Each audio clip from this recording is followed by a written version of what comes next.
Hello po sa ating lahat, Team Etsy, kumusta? So, yun na nga po, no. Ika nga po ng Team Etsy, mahal na mahal si Beyonce. Ay, legit na legit nga daw po yung sakit na nararamdaman ni Beyonce. Dahil nga po sa reaction ni Eds.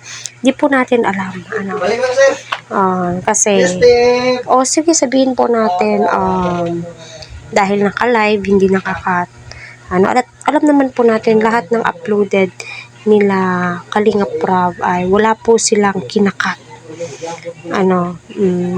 Masasabi ko din po dyan po kasi natin nakikita kung ano ba yung kahalagahan ng love team, kung paano nila pinoprotektahan.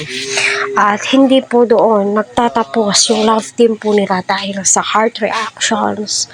Anong reactions yung kailangan po natin? Kundi yung time, respeto nila sa isa't isa.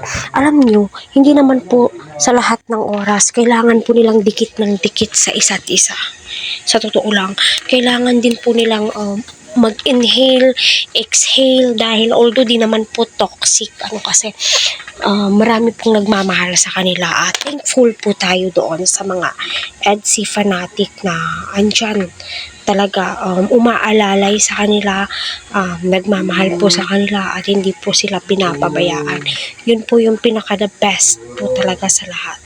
And also sa mga Team Etsy na nawawalan nga daw po ng gana. Bakit naman po kayo mawawalan ng gana? For me lang po kung totoong mahal nyo ang Etsy, hindi po doon magtatapos lahat-lahat.